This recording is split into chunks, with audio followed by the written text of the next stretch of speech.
Hello friends, today we will discuss our third lecture over non-ferrous alloys. हमने उससे पहले lecture number 1 में aluminium के नॉन फेरस एलॉयज़ के बारे में डिस्कस किया था। सेम सेकंड चैप्टर में हमने कॉपर के नॉन फेरस एलॉयज़ या you can say copper alloys के ऊपर डिस्कस किया था।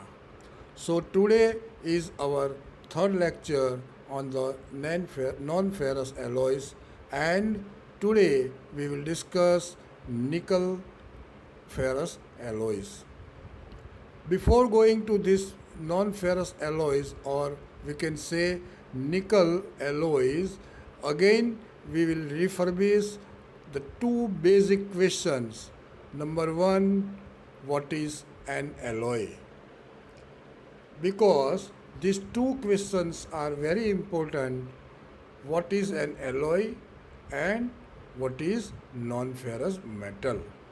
So again I am repeating, of the definition of alloy is a metal made by combining two or more metallic elements. That means कि अगर कोई दो और दो से ज़्यादा मेटालिक एलिमेंट को आप पिघला के या मेल्ट करके उसका मिश्रण करके आप कोई नया मेटल बनाते हैं तो उसको एलॉय बोलते हैं। Remember the important word metallic elements. उसमें मैं अगेन रिपीट करता हूँ कि कोई नॉन मेटालिक एलिमेंट और मेटालिक एलिमेंट दोनों का मिक्सचर जो बनेगा that is not an alloy.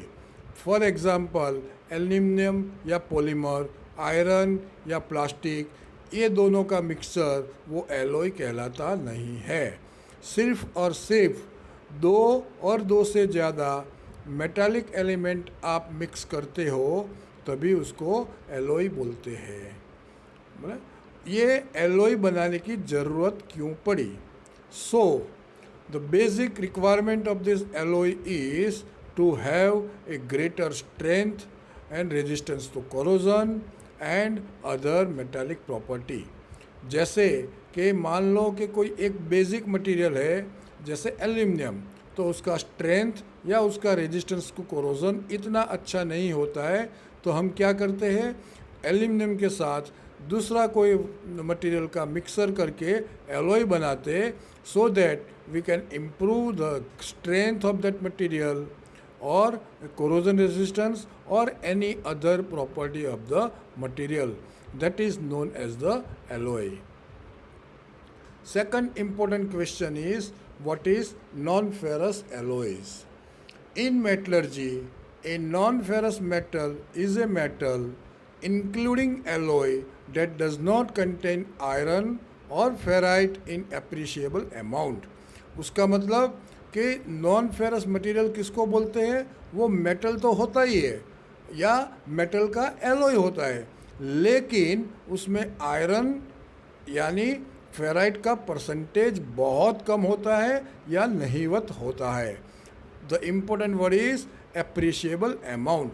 Ferrite होता है, फेराइट के बिना, आयरन के बिना कोई भी मटेरियल होता नहीं है। हर एक मेटल में, whether it is a metallic ferrous material और ए नॉन फेरस मटेरियल, उसमें फेराइट या आयरन तो होता ही है, लेकिन नॉन फेरस में क्या होता है? उसमें सिग्निफिकेंट या एप्रिशिएबल अमाउंट का फेरस नहीं होता है। We can neglect that amount of ferrous in that material. This type of material is known as a non ferrous alloys. So two important definition. Number one is what is an alloy. Second number is what is non-ferrous material. Now हमने अलग अलग ferrous metals के alloy हमने discuss किए थे। तो कौन कौन से थे important one? Aluminium and its alloy, जो हमने ये जो फिफ्थ लेक्चर है, फिफ्थ चैप्टर है, उसके फर्स्ट लेक्चर में हमने डिस्कस किया था। टिटानियम एंड इट्स एलॉयज, उसका मतलब टिटानियम के साथ दूसरा मटेरियल का मिक्सचर और उसका जो भी मटेरियल बना that is known as a titanium and its alloy. Zinc and its alloys, copper and its alloys, ये कॉपर एंड इट्स एलॉयज का डिस्कशन हमने 5th चैप्टर के 2nd लेक्चर में किया था। And 2 basic alloys of copper is brass and bronze, बराबर। और next one is the nickel and its alloys. ये डिस्कशन हम ये चैप्टर में जो ये लेक्चर है उसमें हम करेंगे। And the next one is the cobalt and its alloys, वो भी हम नेक्स्ट लेक्चर में डिस्कस करेंगे। सो ये चैप्टर में बेसिकली निकल एंड इट्स एलॉयज का हम डिस्कशन करेंगे। Now the again one question, what are the limitation of ferrous and its alloys. जैसे मैंने बताया था कि नॉन फेरस एलॉयज की ज़रूरत क्यों पड़ी, तो उसकी ज़रूरत क्यों पड़ती है, क्योंकि फेरस एलॉयज का कुछ लिमिटेशन था। कौन कौन से 3 इम्पोर्टेंट लिमिटेशन है। High density. High density means उसका बाय वॉल्यूम वेट बहुत ज़्यादा है। कंपैरेटिवली लो इलेक्ट्रिकल कंडक्टिविटी। इलेक्ट्रिकल कंडक्टिविटी तो होती है, लेकिन नॉन फेरस के हिसाब से उसकी इलेक्ट्रिकल कंडक्टिविटी अच्छी नहीं होती है। और तीसरा, कोरोजन इन सर्टेन एनवायरनमेंट, मतलब जो फेरस मेटल होता है उसका कोरोजन सर्टेन एनवायरनमेंट में जल्दी होता है। सो 3 बेसिक रिक्वायरमेंट जो लिमिटेशन थे, उसके कारण नॉन फेरस एलॉयज का बर्थ हुआ। That means number 1 is the high density, मतलब उसका वेट ज़्यादा है, किसका, फेरस मटेरियल का। Second one is comparatively low electrical conductivity, किसकी, तो फेरस मटेरियल की। And third one is the corrosion in certain environment, किसका कोरोजन, तो फेरस और इससे एलॉय का। ये तीनों के कारण हमको नॉन फेरस एलॉयज बनाने की ज़रूरत पड़ी। सो next slide is on light non-ferrous alloys, that is nickel. सबसे पहले हम देखेंगे निकल क्या है। निकल is a naturally occurring lustrous silver white metallic element. वो नेचुरली मतलब आपको ज़मीन में से ये मिलता है। निकल का की कैरेक्टरिस्टिक्स क्या है, हाँ उससे पहले उसका कलर कौन सा होता है, सिल्वर वाइट कलर में होता है और लस्ट्रस होता है।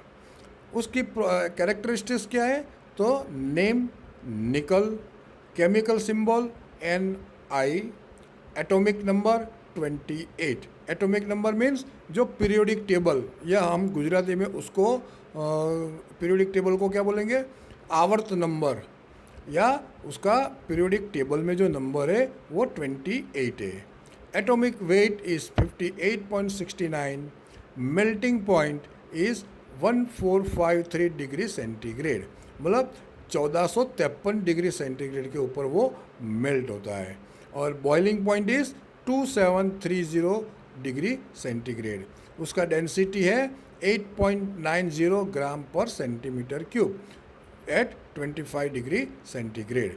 उसका मतलब कि अगर आप 1 सेंटीमीटर लंबा, 1 सेंटीमीटर चौड़ा, 1 सेंटीमीटर डेप्थ वाला अगर निकल का क्यूब लेंगे तो उसका वेट 8.9 ग्राम्स आता है।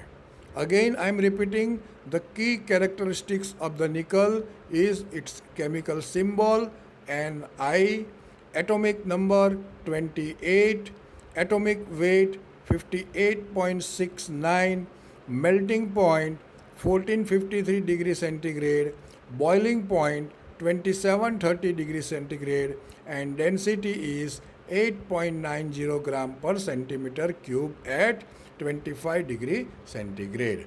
So these are the main key characteristics of the nickel.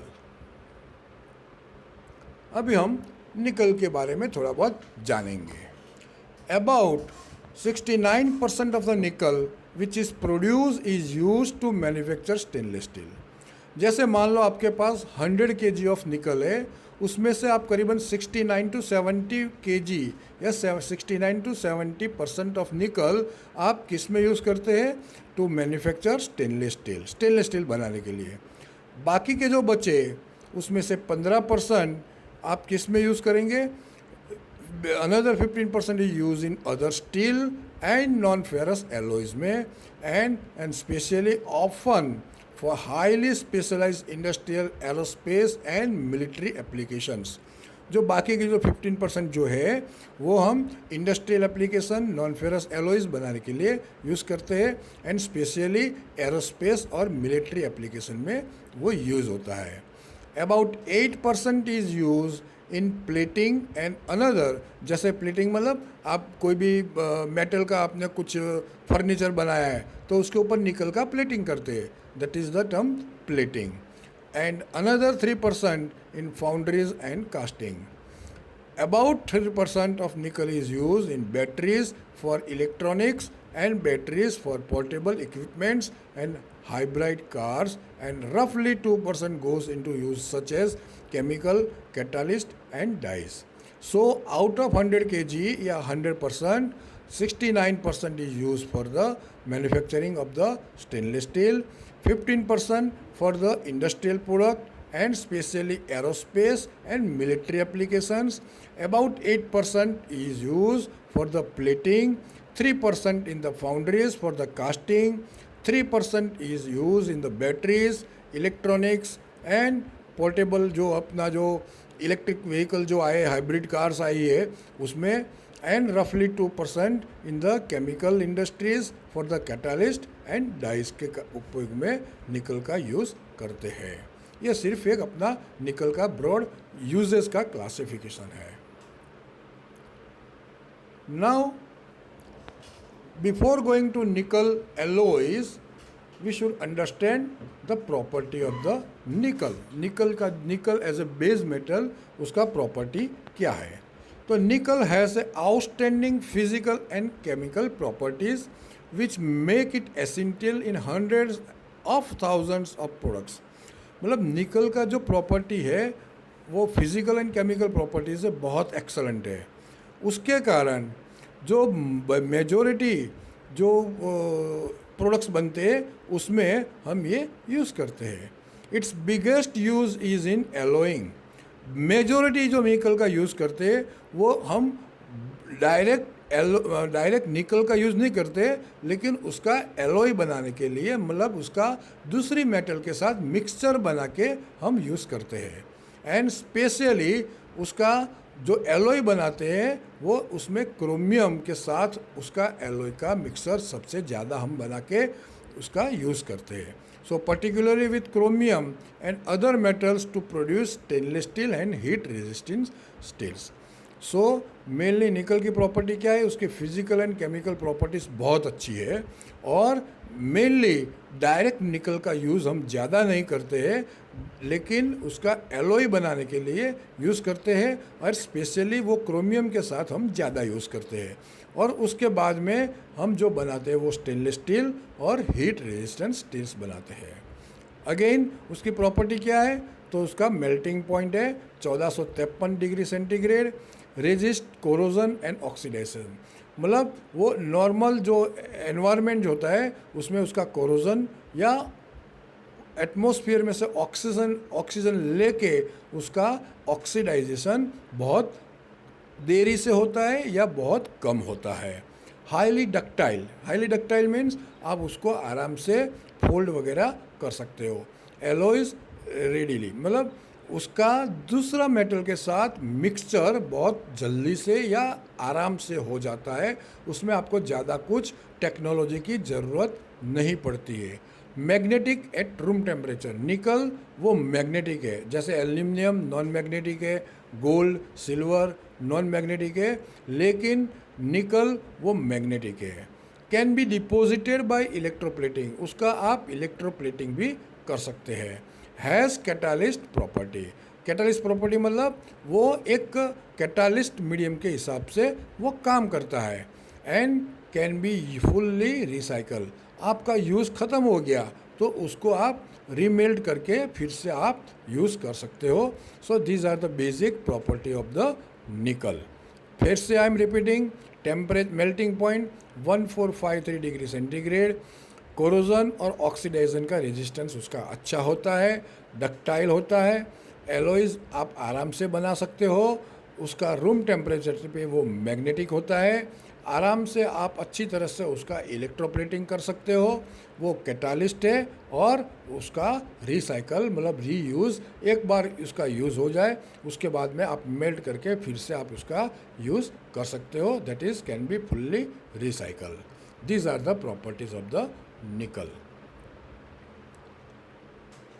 Now हम देखेंगे alloy of the nickel. Number one is the dura nickel, और we can say it's a extra high nickel alloy. These all have more than 94% content. Dura निकल में जितने भी category में जो भी एलोइज निकल के आते हैं उसमें 94% तक का निकल होता है। एक्स्ट्रा हाई निकल alloy that have 4.75% manganese resist solidification at high temperature. ड्यूरानिकल 301 becomes much stronger. ड्यूरानिकल का एक टाइप है 301, वो बहुत स्ट्रांग होता है इफ थर्मली ट्रीटेड, उसको थर्मली ट्रीट करना पड़ता है, विच कॉजेज प्रिसिपिशन एंड सब microscopic particles of Ni3Al and titanium throughout its matrix, a process called precipitation hardening. Duranickel retains excellent spring properties up to 600 degree Fahrenheit. मतलब उसका जो spring property है, मतलब आप उसको एक बार टेंशन में ला के छोड़ देंगे तो वो अपनी पोजीशन में आता है, वो उसका प्रॉपर्टी बहुत अच्छा होता है, लेकिन कब तक, जब तक आप वो 600 डिग्री फ़ारेनहाइट पे जब वो होता है तब तक। The corrosion resistance of this alloy is similar to that of commercially pure wrought nickel. मतलब जो आप डायरेक्ट जिसमें कुछ भी मिक्सर नहीं है, जो प्योर रॉट निकल लेंगे उसका प्रॉपर्टी ये करीबन उसके जैसा ही होता है, that is known as a Duranickel. Second one is the Hastelloys. Nickel molybdenum का मिक्सर बना के या निकल मोलिब्डियम एंड क्रोमियम का मिक्सर बना के जो एलॉय बनता है that is known as a Hastelloys. Alloys in this category are used for their high strength despite high temperature and corrosive surrounding. मतलब कोरोजन वाला एटमॉस्फेयर हो, हाई टेम्परेचर हो, इवन दो उसका स्ट्रेंथ बहुत अच्छा होता है। Hastelloy B is known for its resistance to HCl, मतलब हाइड्रोजन क्लोरोक्साइड, हाइड्रोजन क्लोराइड जो एसिड होता है उसमें हेस्टेलॉय बी का कोरोजन रेजिस्टेंस, उसका रेजिस्टेंस बहुत अच्छा होता है, and for its creep and rupture strength at temperature around 1400 degree centigrade. Hastelloy C जैसे अलग अलग टाइप के, हेस्टेलॉय ए, Hastelloy B, Hastelloy C. Hastelloy C resist active oxidize agent such as wet Cl2 मतलब chlorine, hypochloride bleach, FeCl3 iron chloride and HNO3 nitric acid. Hesteralloy C also resists oxidizing and reducing atmosphere at temperature up to 2000 degree Fahrenheit and can still carry loads at temperature of 1600 degree Fahrenheit. Hesteralloy C 276 resists pitting. pitting मतलब pitting किसको बोलते हैं कि अगर आपने मान लो कि भाई कोई भी मेटल को बहुत लंबे टाइम के लिए आप एसिड में रखते हो तो उसका कोरोजन, उसका जो बोलते हैं कि इरोजन वो स्टार्ट होता है। इरोजन स्टार्ट होने के पहले का जो सिचुएशन होता है it is known as a pitting. Pitting मतलब जैसे आपने कोई मेटल का पीस HCl या H2SO4 या नाइट्रिक एसिड में रखा है, होगा क्या, आप उसमें रखेंगे, बहुत समय तक रखेंगे, उसके बाद में निकालेंगे तो उसके ऊपर आपको डॉट डॉट या डेंट दिखेगा, that is known as a pitting. तो हेस्टेलॉय C 276 जो होता है उसका पिटिंग बहुत लंबे समय के बाद होता है, उसका स्ट्रेस कोरोजन बहुत अच्छा होता है, क्रैकिंग बहुत नहीं होता है, and reducing atmosphere at hot at 1900 degree Fahrenheit. It also resist formation of grain boundaries, precipitation in heat affected weld zones. So it is suitable for most chemical process application in as welded condition. And last one is the Hastelloy X, resist oxidizing at temperature up to 2200 degree Fahrenheit and retains useful creep and rupture properties at 1800 degree Fahrenheit. Next one is the alloy of nickel, that is Monel. Nickel copper का जो alloy बनता है उसको Monel बोलते हैं. The most common of this alloy are Monel 400, Monel R405, a free machining alloy, and Monel K500. The K500 monol version can be precipitate hardened to high levels of strength such like duranickel. These monol alloys combine ready formability, मतलब उसकी formability बहुत अच्छी होती है, a wide range of mechanical properties and high corrosion resistance. जो Monal alloy होते हैं, मतलब निकल या कॉपर का जो मिक्सचर होता है, उसकी जो भी प्रॉपर्टी है वो फॉर्मेबिलिटी उसकी अच्छी होती है एंड मैकेनिकल प्रॉपर्टी अच्छी होती है और उसका कोरोजन रेजिस्टेंस भी अच्छा होता है. They are strong and tough at sub-zero temperatures and are generally free from stress corrosion cracking. मतलब कोरोजन होने के बाद अगर आप उसको स्ट्रेस में लाएंगे, तो स्ट्रेस में लाएंगे मीन्स आप उसको लोड अप्लाई करेंगे तो उसका क्रैकिंग नहीं होता है या उससे वो फ्री होता है. बराबर. K500 टाइप का जो मॉडल है वो however shows a tendency to stress corrosion cracking. उसमें ये जो K500 है उसमें ये प्रॉपर्टी नहीं होती है. बराबर. Cast nickel copper alloy contains 3 to 4% silicon, have excellent non galling and anti seizing characteristics. अगर निकल और कॉपर के अंदर आप 3 से 4% सिलिकॉन ऐड करेंगे तो उसका non galling and anti seizing characteristics बहुत अच्छी हो जाती है. Next one is the super alloys. Sorry, nickel chromium and nickel chromium iron, ये दोनों का जो मिक्सर या ये तीनों का जो मिक्सर होता है और जो बनता है एलोय, उसको सुपर एलोय बोलते हैं. This alloys which include Inconel 600 and Inconel 800.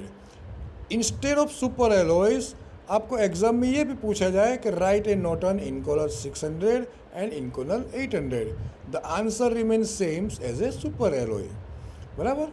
तो Inconel 600 and Inconel 800 are noted for the strength and corrosion resistance at high temperature. High temperature पे उसका कोरोजन रेजिस्टेंस बहुत अच्छा है. सम of this alloys are derived from nickel chromium group by adding aluminium and और titanium. उसमें से ए निकल chromium और उसके साथ में एल्यूमिनियम और एंड टिटेनियम भी ऐड करके आप ये इनकोनल 600 आप बना सकते हो. मतलब control precipitation hardening of nickel chromium and nickel chromium iron alloy let metallurgists increase strength and hardness temperature to about 1300 degree Fahrenheit.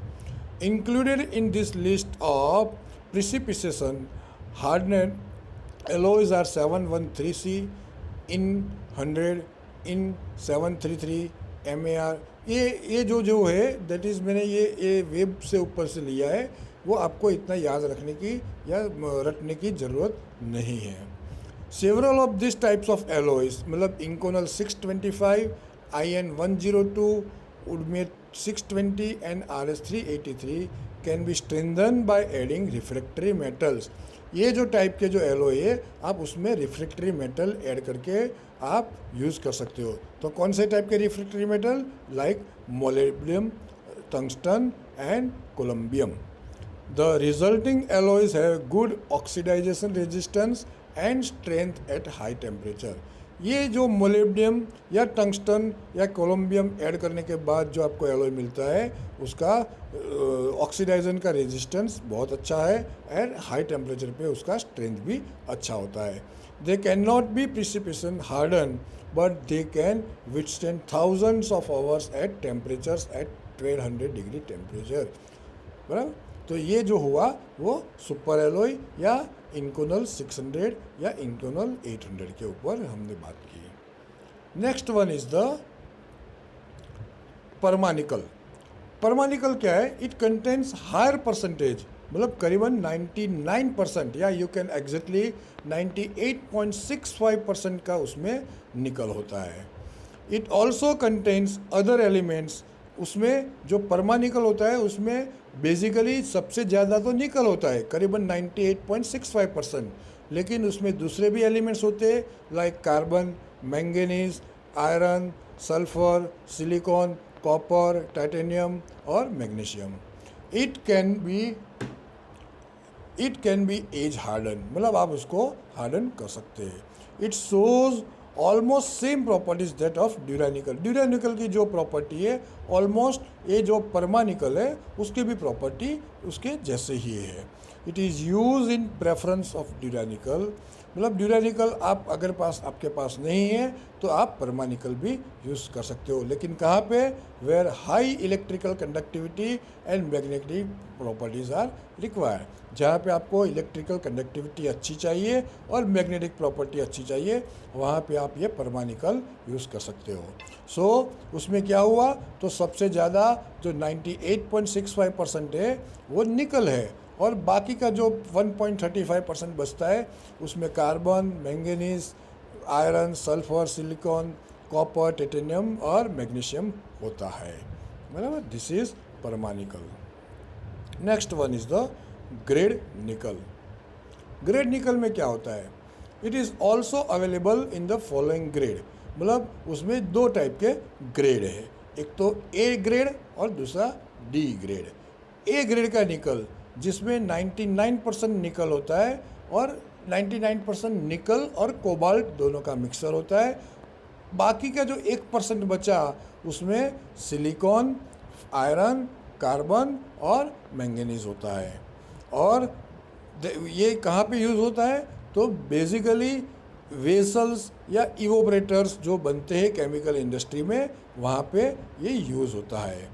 D निकल, उसमें क्या होता है? ए निकल में जैसे 99% निकल है, यहाँ पे 95% निकल और कोबाल्ट होता है and with 4.75% of manganese, silicon, iron and carbon. And specially this D type of निकल is use for the spark plug wires and contact wire in the furnace. बराबर, तो ग्रेड निकल में क्या है? दो टाइप के हैं, एक तो ए ग्रेड निकल, दूसरा डी ग्रेड निकल। ए ग्रेड में 99% निकल और कोबाल्ट होता है, डी ग्रेड में 95% निकल और कोबाल्ट होता है। और निकल और कोबाल्ट के साथ में ए ग्रेड में silicon, Fe, C and Mn होता है। डी ग्रेड निकल में निकल और कोबाल्ट के साथ में Mn, सिलिकॉन, Fe और C मतलब कार्बन होता है। Next one is the nichrome या निक्रोम। जैसे आपने निक्रोम के वायर के बारे में पढ़ा है या जहाँ पे भी आपने कई बार यूज़ भी किया होगा। So following are the important nickel alloy use as electrical resistance alloy, मतलब इलेक्ट्रिकल रेजिस्टेंस का एलॉय का यूज़ होता है, दैट इज निक्रोम। ए 80% निकल, 20% क्रोमियम, ये दोनों का मिक्सर बना के जो निक्रोम बनता है वो कहाँ पे यूज़ होता है? तो electrical heating elements for domestic ओवन्स and industrial furnace, मतलब हीटिंग एलिमेंट्स में और इंडस्ट्रियल फर्नेस में 80% का निकल और 20% क्रोम का मिक्सर वाला निक्रोम यूज़ होता है। सेकंड वन 60% निकल, 16% क्रोमियम एंड 24% आयरन, ये तीनों का मिक्सर बना के जो निक्रोम बनता है वो बेसिकली यूज़ होता है electrical heating elements for toasters, irons, heaters, ये सब, जहाँ पे 60% निकल, 16% क्रोमियम एंड 24% आयरन का यूज़ होता है। एंड सी टाइप में निक्रोम में 35% निकल होता है, 20% क्रोमियम एंड 45% आयरन होता है। एंड स्पेशली जो रियोस्टेट्स होते हैं उसमें ये यूज़ होता है। ये निक्रोम का या नाइक्रोम का टाइप्स, 3 टाइप है। Second one, next one is the Inconel alloy. It contains 76% nickel, 16% chromium and 8% iron. It has very good corrosion resistance. मतलब ये तीनों का मिक्सर बना के जो मिक्सर बनता है, निकल का एलोय बनता है, that is known as a Inconel. और उसका प्रॉपर्टी क्या है? तो good corrosion resistance, strength and toughness भी उसकी बहुत अच्छी होती है। It shows high temperature oxidization resistance. अगर उसको बहुत ज़्यादा टेम्परेचर पे ले जाइए तभी भी उसका ऑक्सीडाइजेशन जो रेजिस्टेंस होता है वो बरकरार रहता है या अच्छा रहता है। It is use in heaters, regenerators and dairy equipments. It is also used for containers and muffle use in the furnace. So basically उसमें 3 ingredients होते हैं, 76% निकल, 16% क्रोमियम एंड 8% आयरन। उससे उसका कोरोजन रेजिस्टेंस अच्छा होता है और स्ट्रेंथ एंड टफनेस भी अच्छी होती है। इवन हाई टेम्परेचर पे भी उसका ऑक्सीडाइजेशन रेजिस्टेंस अच्छा होता है। This is Inconel. Next one is the Invar. Invar is a combination of nickel and iron. ये उसमें आयरन जो होता है उसमें जो बहुत ज़्यादा होता है, लेकिन निकल एंड आयरन विथ 35% निकल उससे कंपेयर में कम परसेंटेज में होता है। Invar means invariable. वो इनवेरिएबल क्या है? तो it does not show change in dimension with a change in temperature. बहुत सारे मेटल कैसा होते हैं कि आप जैसे उसको गर्म करेंगे तो उसका थर्मल एक्सपेंशन होता है, लेकिन इनवार का thermal expansion even high temperature भी नहीं होता है या बहुत कम होता है। It has very low coefficient of thermal expansion and it is use for measuring instruments like scales, verniers etcetera. तो इनवार क्या है? जिसमें 35% निकल और बाकी का आयरन होता है, उसको इनवार बोलते हैं। इनवार मीन्स इनवेरिएबल, मतलब हाई टेम्परेचर पे उसका थर्मल एक्सपेंशन बहुत अच्छा होता है, मतलब ज़्यादा नहीं होता है, बहुत अच्छा, मतलब उसका थर्मल एक्सपेंशन का रेजिस्टेंस बहुत अच्छा होता है। मतलब हाई टेम्परेचर पे भी वो उसका थर्मल एक्सपेंशन नहीं होता है। उसी के कारण जो मेजरिंग इंस्ट्रूमेंट्स है जैसे कि स्केल या वर्नियर, उसमें हम ये मेटल इनवार यूज़ करते हैं। Next one is the Kovar. It contains 28% nickel, 18% cobalt and 54% iron. It has a coefficient of expansion similar to glass. Glass का जो कोएफिशिएंट ऑफ एक्सपेंशन होता है ऐसा ही एक्सपेंशन उसका होता है. And it is use in the production of glass to metal seals. मतलब ये सील्स बनाने में यूज़ होता है क्योंकि उसका थर्मल एक्सपेंशन इनवार से भी बहुत अच्छा होता है. So this is all about the alloys of the nickel. Now we have to write down 2 answers. Question number 1, what are the properties and application of nickel? Nickel, pure nickel का properties और application उसका क्या क्या है. And second one is ये जितने भी मैंने निकल के alloys बनाया that you have to explain. Clear? Thank you.